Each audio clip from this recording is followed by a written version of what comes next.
Hi everybody, it's Don and I hope you're having a fantastic day. Well, a lot of people have asked me all about Princess's Cruise Lines coming out with their new health advisory and terms of service for cruising. And really, there isn't a lot surprising.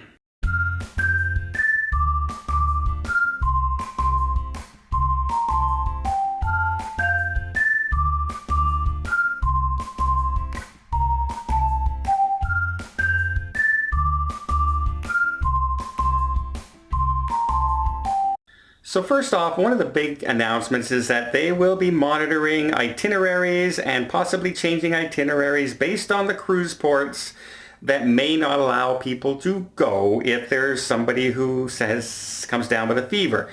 We kind of expect that. When we first open up, if somebody has any kinds of symptoms of anything, the cruise port's probably going to say, we don't want you in there. So your itineraries may change even after the ship has sailed. That's something that can happen even last year. So, we can't dock because it's too rough a season, we can't tender. Your itinerary can change at the moment's notice. That's nothing we should really be surprised about. One of the things also brought up is that they will be taking temperature scans. This looks like it's absolutely going to go forward. A lot of people were saying, hey, I don't know if I want that. It's going to happen. Heat temperature, not only is it going to happen when you're getting on the ship, it's going to happen when you're getting off the ship. It's going to happen when you're getting back on the ship from the cruise ports and you're stopping off for your itineraries and shore excursions. It's going to happen a lot. Also, there's going to be a secondary screening, which means if you're going through the first ones and they have some questions about some of your answers, or if you're having a slight fever, or if you're caught sneezing over and over in line, they're going to pull you aside, and medical staff in the terminal, not on the ship, are going to have a secondary screening. Now, they do say that if you have any symptoms, if sneezing, coughing, any of these possible symptoms, respiratory problems, anything like that, you just need to call Princess and you will be either given a full refund before your cruise, or you will be given a future cruise credit full amount of your paid cruise. Which, as you know, a lot of people will always say, well, you know what, it's too late to cancel my hotel because of this. But if you're 5 days before your cruise and you're coming down and you feel that you're getting sick and everything, you probably have time to cancel different things, which makes it a little easier to do so.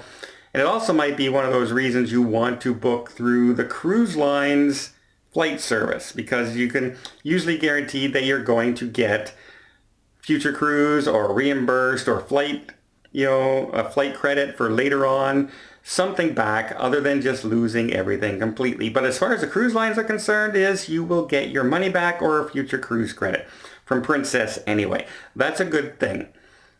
I'm not surprised. Is anybody surprised by any of that? That there's going to be screenings on board? Now, they're not going to stick a thermometer in your mouth or other places.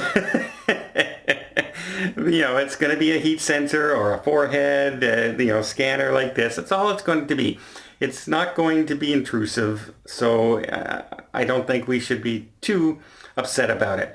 They also say that if you have been in contact with anybody who has the virus, or anybody who is suspected of having the virus, or have traveled with anybody, like if you live with somebody who has traveled with somebody who has the virus, or is suspect of having the virus, or is being monitored about having the virus, you should not cruise. You are not allowed to cruise, and they ask you to just call, cancel, and you will be refunded your money as well.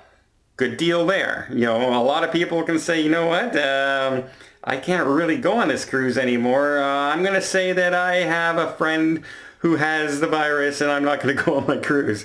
And they can probably get all their money back, which is, there's two sides to every coin. But it will keep more people safe on the seas if more people are willing to come out, get their money back, and just be honest. Because how many people laugh every time you see that form where it says, are you experiencing any cold symptoms or flu and everything? Yeah, no. You don't even look at it. You no, no, no, and here you go. You hand it in. Everybody lies. Now, here is the next thing. If you lie and you are found out through something bad happening, for instance. So say that you do not know anybody with the virus or who is being monitored for the virus, and they find out, you get on the ship and you come down with the virus, and they find out that you knew you were living with somebody, or you had traveled with somebody, your sister, your brother, or anything, and they had it, you are possibly up for not only being charged, first off, you won't get your money, nothing like that. You will be isolated and disembarked the cruise ship immediately at the very next port. You will also possibly face charges and legal fees and lawsuits from anything that happens because of you going on this cruise.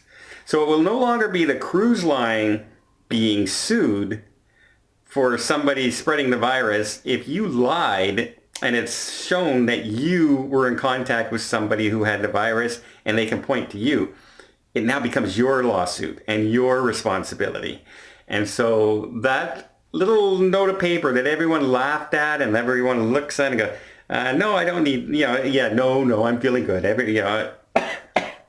No, I'm fine. Don't worry about it. That's allergies.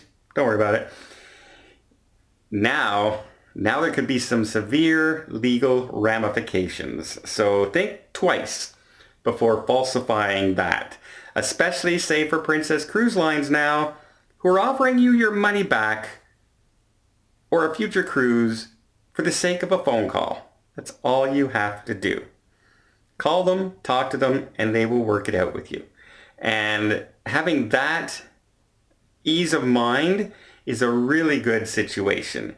One of the other things that did come out, or should I say didn't come out, was restrictions for your age or pre-existing conditions or anything like that yet.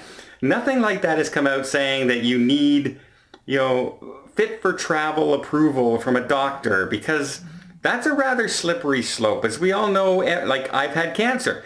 If I go for cancer surgery, does that mean I can't cruise for 6 months after my surgery? If somebody is on heart medication, or if somebody has high blood pressure or anything like this, does that mean they can't cruise without doctors' permissions? And how many doctors are going to want to take responsibility of something happening in a foreign port outside by giving you a note saying, I think you're okay to travel? It's going to be a very, very slippery slope, and I don't even know if that's even possible to do.